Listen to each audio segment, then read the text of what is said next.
우리 오늘 함께 보실 하나님의 말씀은 디모데후서 2장 8절에서 13절, 디모데후서 2장 8절에서 13절 말씀 한 절씩 교독하도록 하겠습니다.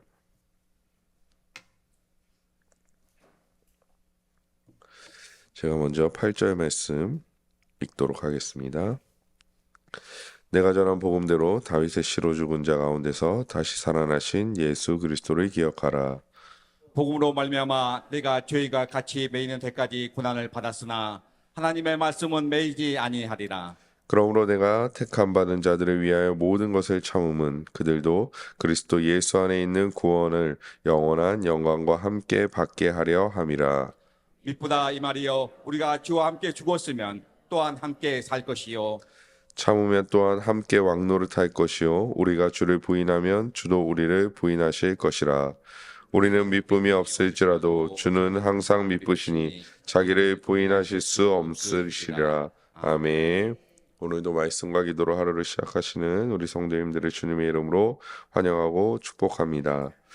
오늘 사도 바울은 디모데에게 계속해서 예수 그리스도를 기억하라라고 말씀합니다. 그런데 그 앞에 이제 예수 그리스도를 기억하는 것도 중요하지만 그 앞에 설명들이 아주 핵심적입니다. 먼저 사도 바울은 내가 전한 복음대로라고 말합니다. 여기서 복음대로라는 것은 복음을 따라라고 해석하면 더 편할 것 같습니다. 그래서 사도 바울은 자신의 전한 복음을 따라서 예수를 기억해야 한다라고 말씀하고 있는 것이죠. 그래서 어제 우리가 살펴봤던 병사나 또한 경계하는 자, 수고로운 농부가 그들의 삶에 알맞게, 즉 병사는 그의 부르신 자를 기쁘게 하기 위하여, 경계하는 자들은 법대로 했던 것처럼 우리도 온전한 복음, 즉 사도 바울이 전한 복음이라는 것은 온전한 복음을 의미하는데요. 온전한 복음이라는 전제 아래서 예수 그리스도를 생각해야 한다라는 것을 강조해 주고 있습니다. 왜냐하면 다른 복음은 없으며 나의 생각과 판단 안에서 생각하는 복음, 즉 온전한 복음이 아니라 내가 옳다고 여기는 복음으로 예수 그리스도를 기억하는 것은 합당하지 않다라는 것이죠. 사도 바울은 이 복음에 대하여 민감하게 반응하고 있습니다. 즉 온전한 복음이 무엇인가에 대하여 늘 민감했다라는 것이죠. 갈라디아서 1장 7절 말씀 보시면 다른 복음은 없나니 다만 어떤 사람들이 너희를 교란하여 그리스도의 복음을 변하게 하려 함이라. 아멘. 사도 바울은 명확하게 다른 복음이 없다라고 말합니다. 오늘 본문과 연결시켜 보면 내가 전한 복음 외에 다른 복음은 존재하지 않는다라고 말씀하고 있는 것이죠. 사도 바울은 늘 거짓된 것들, 거짓된 복음이라고 가장하여 다가오는 것들에 대하여 명확하게 다른 복음이 없다라고 말씀하고 있습니다. 특별히 초대교회 당시, 뒤에서도 말씀드리겠지만 영지주의, 즉 영은 선하고 육은 악하다라는 어떤 대전제 아래서 이루어지는 이 영지주의적인 이단들이 득세하였고 그런 것들이 마치 진리인 것처럼 선포되었던 것도 있습니다. 뿐만 아니라 예수 그리스도의 이 죽으심과 부활하심으로는 이 구원이 완성되지 않으니 너희가 율법과 할례를 행하여야지만 구원의 완성을 이룰 수 있다라고 말하는 자들도 존재했다라는 것이죠. 사실 이 두 가지 영지주의자들이나 어떤 행위로서의 구원의 보충성을 말하는 자들 또한 어느 정도의 논리를 가지고 있고 많은 사람들이 거기에 미혹되어서 살아가기도 하였지만 사도 바울은 그런 것들을 어느 정도 수용하고 어느 정도는 맞고 어느 정도는 틀렸다라고 말하는 것이 아니라 그 자체를 아예 다른 복음이며 그 다른 복음을 따르는 자들은 저주를 받을 것이다라고 말씀하고 있는 것이죠. 이것 또한 당연합니다. 왜냐하면 다른 복음이고 결국엔 예수 그리스도께로 향하게 하는 것이 아니라 거짓된 길로 향하게 하는 것이기 때문에 결국에는 옳게 분별하여 우리는 다른 복음이 아닌 온전한 복음을 듣기에 힘써야 한다라는 것이죠. 이런 부분에 대해서는 내일 또한 사도 바울이 내일 본문에서 더욱더 강조하고 있기 때문에 내일 더욱더 살펴보도록 하겠습니다. 사도 바울은 결국에 다른 복음은 없다고 선포하며 그 뒤에 8절 내가 전한 복음대로 뒤에 보시면 다윗의 시로라고 말씀합니다. 즉 다윗의 시라는 것은 다윗의 족보를 말하고요. 우리가 잘 알고 있듯이 마태복음과 누가복음에 등장하는 예수 그리스도의 족보를 의미할 수도 있습니다. 즉 예수 그리스도의 어떤 대에서 다양한 표현 가운데 다윗의 시로라는 표현을 사용한 이유는 무엇일까요? 사도 바울이 성경에서 이와 같이 비슷한 표현을 할 때에는 하나님이시며 성자이신, 즉 하나님이시며 하나님의 아들이신 예수 그리스도께서 이 땅에 오신 사건, 즉 성육신 사건을 실제 사건이라는 것으로 드러내고자 할 때 이런 표현을 많이 사용합니다. 로마서 1장 3절에도 보시면 그의 아들에 관하여는 육신으로는 다윗의 혈통에서 나셨고라고 표현합니다. 이것이 이제 다윗의 시와 비슷한 표현인 것이죠. 그 어떤 것은 예수 그리스도에 대해서 어떤 것은 이야기가 아닌 진실로 하나님이시며 하나님의 아들이신 예수 그리스도께서 다윗의 혈통으로 다윗의 씨로 실제로 이 땅 가운데 오셨다. 실제의 육체로 이 땅 가운데 오셨다라고 말씀하는 것이고, 즉 실제로 이 땅 가운데 오셔서 실제로 죽으시고 실제로 부활하신 예수 그리스도를 기억해야 한다라고 사도 바울이 말씀하고 있는 것입니다. 여기서 기억해야 한다라는 것은 단순히 암기하는 것이 아니라 마음과 삶에 새기는 것을 의미합니다. 그래서 우리가 마음에 새기고 기억해야 하는 예수는 올바른 복음에 따른 또한 다윗의 씨로 실제로 이 땅 가운데 오신 예수 그리스도를 기억해야 한다라는 것입니다. 실제로에 대한 말씀을 조금 더 드리면 방금 전에도 이제 영지주의에 대해서 말씀드린 바가 있는데요. 영지주의자들이 주요적으로 또한 주장했던 바가 무엇이냐면 그들의 전제가 영은 선하고 육은 악하기 때문에 선하신 예수께서 육으로 오실 리가 없다라고 생각한 것이죠. 그래서 그들이 말한 것은 무엇입니까? 예수께서 영으로 오셨다라고 해서 가연설을 주장했다라는 것입니다. 진짜 예수께서 육체로 이 땅 가운데 오신 것이 아니라 환상으로 보이셨다라는 성경에 근거하지 않은, 성경에는 아무 근거를 찾아볼 수 없는 그런 주장을 그들이 했다라는 것이죠. 그렇기 때문에 그들이 그런 주장을 했었고 그런 주장에 반하여 사도 바울이 명확하게 이 말씀을 하고 있는 것입니다. 예수 그리스도에 대한 다양한 오해는 지금 이 시대에도 계속되고 있습니다. 또한 우리가 생각하는, 아까도 말씀드렸지만 우리가 생각하는 복음에 집중하듯 우리가 생각하고 판단하는 예수 그리스도에 집중하게 되어 있습니다. 물론 그것 또한 성경에서 비롯된 것이기 때문에 사실 그런 것 자체가 다 틀렸다라고 말할 수 없습니다. 우리가 생각하는 그리스도에 대한 범주가 이 성경이라면 한 가지에 집중한다고 해도 그것이 틀렸다라고 말할 수는 없다라는 것이죠. 그럼에도 불구하고 우리는 단순히 그 한 표면만의 예수 그리스도가 아닌 전체로서 성경 전체에 계시되고 있는 예수 그리스도를 온전히 바라보고 생각해야 한다라는 것입니다. 이전에 우리가 늘 몇 번 말씀드렸지만 하나님은 사랑이십니다라는 표현이 있습니다. 하나님은 사랑이십니다라는 표현 자체가 틀리지 않았습니다. 하나님은 사랑이시죠.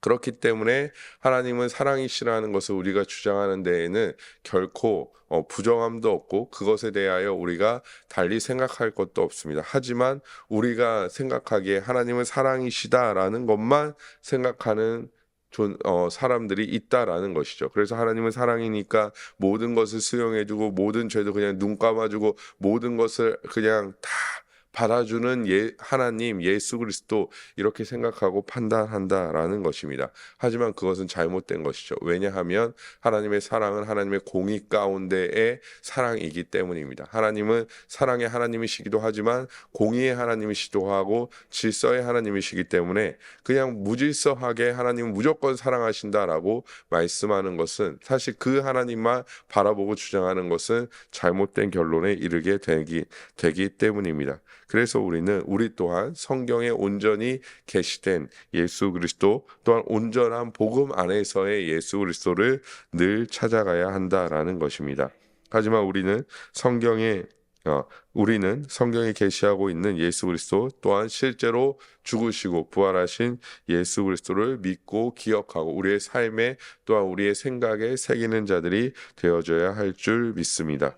사도 바울은 계속해서 9절에 이렇게 말씀합니다. 풀어서 좀 말씀드리면 복음으로 말미암아 나는 매여 있지만 하나님의 말씀은 매여 있지 않다라고 말씀하고 있는 것입니다.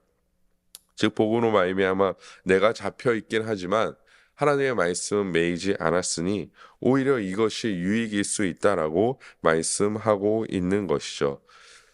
이사야 40장 8절 말씀을 보시면 푸른 마르고 꽃은 시드나 하나님의 말씀은 우리 하나님의 말씀은 영원히 서리라 하라. 아멘. 푸른 마르고 꽃은 시드고 인간도 다 죽어져 갑니다. 하지만 하나님의 말씀만은 영원하다라는 것이죠. 왜냐하면 하나님께서 영원하시기 때문입니다. 하나님의 말씀은 절대 매이지 않습니다. 복음에는 능력이 있고요. 복음은 언제나 살아 숨쉬며 사람을 살리며 교회를 살립니다. 하나님의 말씀에서 비롯된 복음이 바로 이렇다라는 것입니다. 그렇기 때문에 오늘 우리는 하나님의 말씀을 언제나 가장 귀한 것으로 여기고 하나님의 말씀에 집중하여 나아가야 한다라는 것입니다. 왜냐하면 이 우리에게 주어진 하나님의 말씀, 이 하나님의 말씀은 전혀 부족하지 않기 때문입니다. 우리가 평생 이 하나님의 말씀을 읽고 또 읽어도 또한 이 하나님의 말씀에서 비롯된 교리를 공부하고 또 공부해도 부족함이 없다라는 것이죠. 하나님께서는 이 하나님의 말씀을 우리에게 계시해 주실 때, 하나님의 말씀을 계시해 주실 때 이미 부족함 없이 계시해 주셨다라는 것입니다. 즉 인간이 이 땅 가운데서 그리스도인으로서 하나님의 자녀로서 살아가기에 부족함 없을 수 있도록 또한 예수 그리스도, 이 성자이신 예수 그리스도와 성령 하나님 또 성부 하나님을 나타내게 우리가 알기에 부족함 없을 정도로 이 하나님의 말씀에 우리를 위하여 계시해 주셨다라는 것입니다. 즉 성경에는 전혀 부족함이 없다라는 것이죠. 그래서 하나님의 말씀은 신앙의 핵심이며 전부입니다. 우리의 기도도 하나님의 말씀에서 비롯된 기도이며 우리의 성례도 하나님의 말씀에서 비롯된 성례입니다. 우리의 삶도 하나님의 말씀에서 비롯된 삶이어야지 내가 옳다고 여기는 것은 그것은 온전한 신앙의 모습이 아니라는 것이죠. 결국에 우리는 어떠한 환경에 있을지라도 하나님의 말씀에 대한 믿음은 이 사도 바울의 믿음과 다르지 않아야 한다라는 것입니다. 나는 매일지라도 하나님의 말씀은 매이지 않는다. 나는 이 땅 가운데 유한할지라도 하나님의 말씀은 영원하다라는 그런 진리의 명제를 가지고 나아가야 한다라는 것입니다. 조금 다른 말일지 모르겠지만 이전에도 제가 말씀드렸지만 사람들은 크리스천들은요, 그리스도인들은 세상의 어떤 정치 때문에 죄악 때문에 혹은 그리스도인들의 도덕적 오류 때문에 교회가 위기이며 교회가 사라질 것이다 라고 말하기도 합니다. 하지만 그것은 아주 잘못된 생각이죠. 왜냐하면 하나님의 말씀이 영원하기 때문에 하나님의 교회도 영원하다라는 것을 우리는 전제로 생각해야 한다라는 것입니다. 왜냐하면 하나님의 말씀이 있는 모든 것이 교회이며 그것은 가시적 교회, 비가시적 교회로 또한 세워질 것이기 때문입니다. 우리가 교회의 역사를 봐도 마찬가지라는 것이죠. 지금 시대보다 더 악한 시대와 더 어려운 시대가 존재했음에도 불구하고 하나님의 교회는 오히려 흥왕해져 갔고 하나님의 말씀은 오히려 흥왕해져 갔다라는 것입니다. 우리가 잘 알고 있는 1907년의 평양 대부흥 운동이라고 말해지는 그런 부흥을 살펴봐도 1907년이라고 하면 우리나라에게는 어떠한 역사적 배경을 가지고 있습니까? 아주 어두운 역사적 배경을 가지고 있었죠. 그럼에도 불구하고 놀라운 하나님의 말씀으로 인한 놀라운 부흥이 일어나게 되었고 오히려 많은 사람들은 그 어두운 시대에 하나님의 말씀을 들고 복음을 전하며 놀라운 부흥을 이루어 갔다라는 사실을 우리는 더욱더 알 수 있다라는 것입니다. 이런 부흥을 우리가 소망하자는 것은 아니지만 결국에 하나님의 말씀이 사라지지 않는 한 하나님의 교회 또한 사라지지 않게 된다라는 것입니다. 하나님의 말씀이 있는 모든 곳이 교회이기 때문이죠. 그러므로 우리는 언제나 매이지 않는 하나님의 말씀을 더욱더 사모하며 지키며 나아가야 한다라는 것입니다. 혹자들이 우리를 미혹하면 내가 하나님의 음성을 들었다거나 하나님의 말씀을 무시한 채 나의 생각과 나의 판단이 더 옳다라고 주장한다면 우리는 과감히 그런 것들을 멀리하고 그런 생각들을 멀리하고 오로지 하나님의 말씀에 집중해야 한다라는 것입니다. 왜냐하면 이 하나님의 말씀에 부족함이 없기 때문에 더 이상 어떠한 직통계시라고 그들이 말하는 직통계시라고 말하는 하나님께서 나에게만 특별히 말씀하셨어라고 말하는 그런 계시는 아무런 소용이 아무런 필요가 없기 때문입니다. 내가 기도하다가 하나님의 음성을 들었다 어떻게 된다 미래가 어떻게 된다 필요 없다라는 것이죠. 왜냐하면 하나님의 말씀이 완전하기 때문에 이 말씀만 붙들고 나아간다면 그 어떠한 계시가 실제로 있을지 모르겠지만 저는 없다라고 봅니다. 없다라고 보지만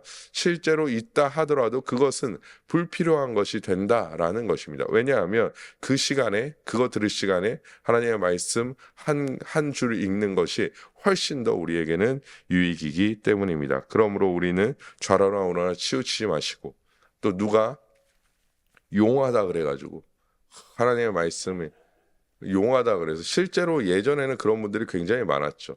기도하다가 저희 이제 예전에도 말씀드렸잖아요. 저희 어머니도 저기 인천 그 석바위 시장 법원 옆에 가면 그 어떤 권사님이 계신데 그 권사님이 기도하면 미래를 보고 탁 한다더라 막 제가 이제 가지 마라. 그런데 갈 필요도 없다라고 이제 어머니께 말씀드린 적이 있는데요.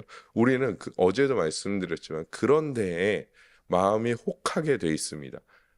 누군가 그렇게 미래를 보고 뭔가 하고 하나님의 특별히 뭔가 다른 우리가 일상적이지 않은 다른 무언가 있다 하면 우리 마음이 혹하게 돼 있는데요.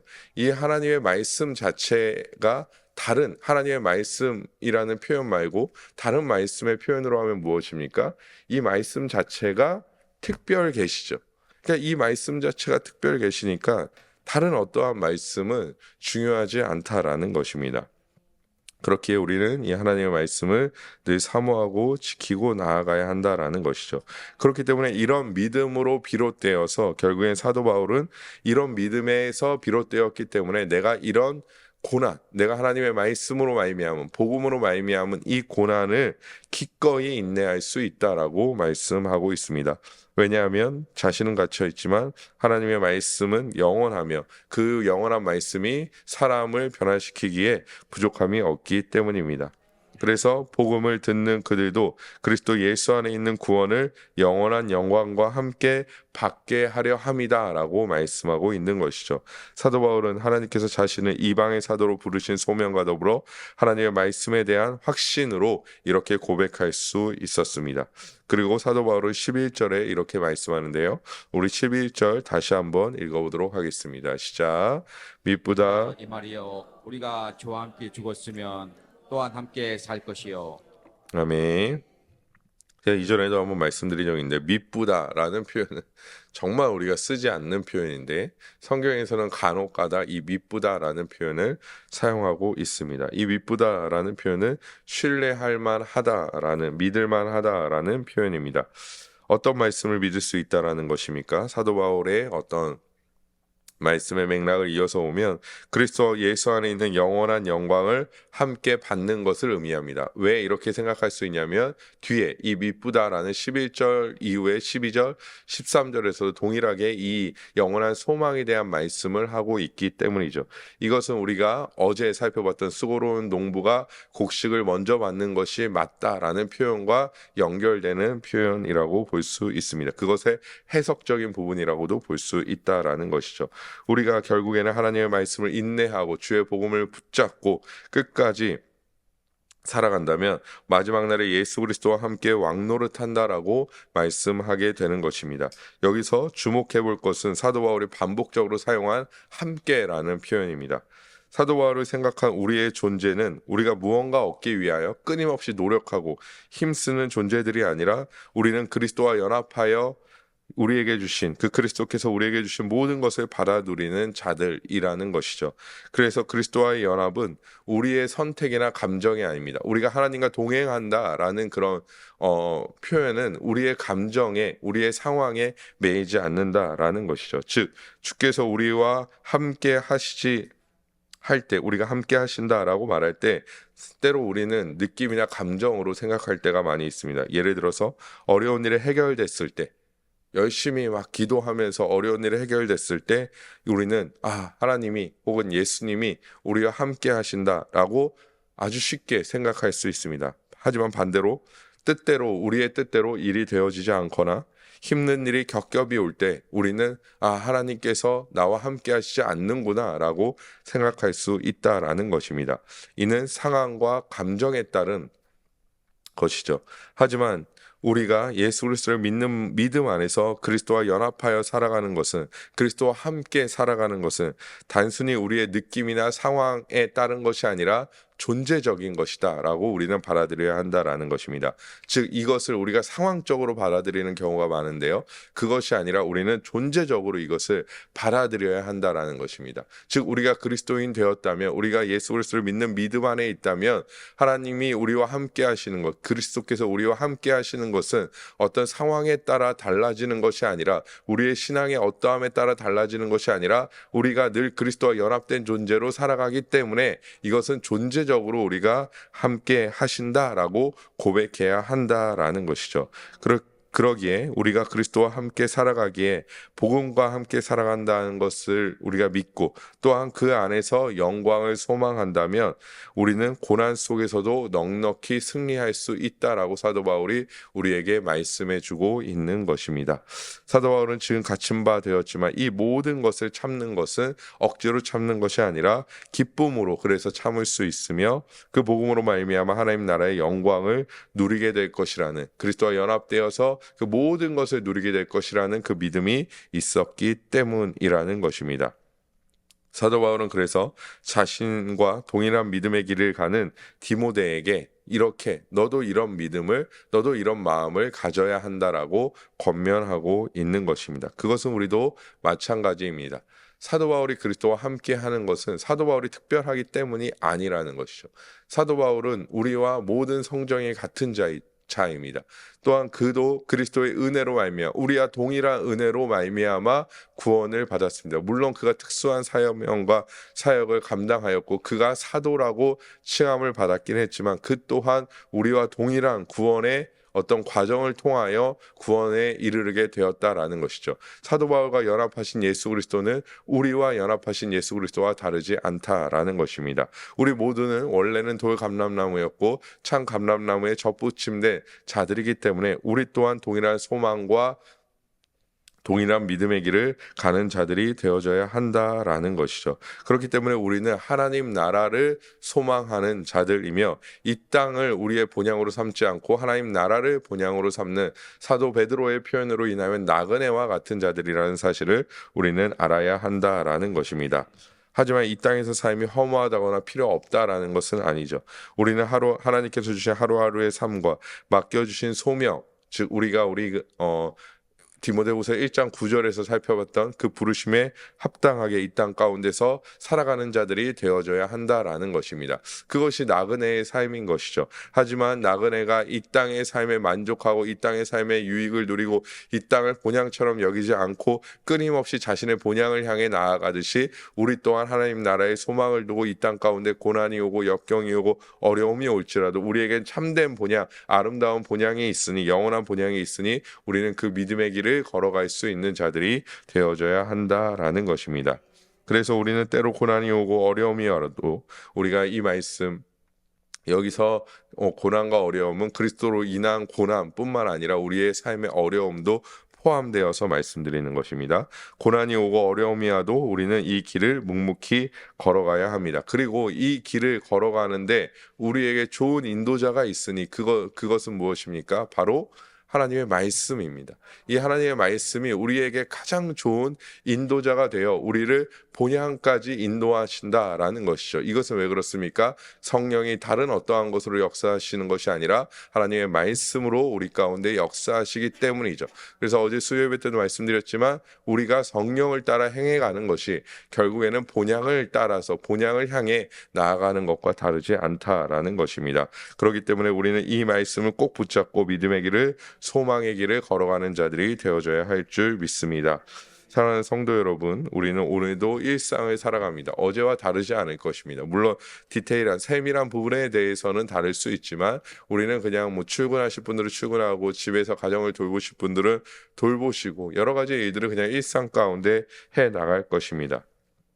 왜냐하면 하나님은 우리를 또한 일상으로 부르셨기 때문이죠. 하지만 우리는 그 안에서 그리스도와 연합된 자로서 합당하게 살아가야 하며 이 하나님의 말씀의 인도하심에 따라 살아가야 할 뿐만 아니라 단순히 우리가 이 땅 가운데서 어떠한 소망을 두고 하루하루를 일희일비할 것이 아닌 우리는 늘 하나님의 나라를 소망하며 나아가는 자들이 되어져야 할 줄 믿습니다. 그래서 오늘 하루도 우리 모든 성도님들이 좋은 열매 맺는 그런 하루의 삶을 살아가시기를 소망합니다. 그렇게 살아갈 때 하나님께서 우리와 함께 하시고 우리 가운데 동행하시며 언제나 우리 가운데 놀라운 은혜로 역사하실 줄 믿습니다.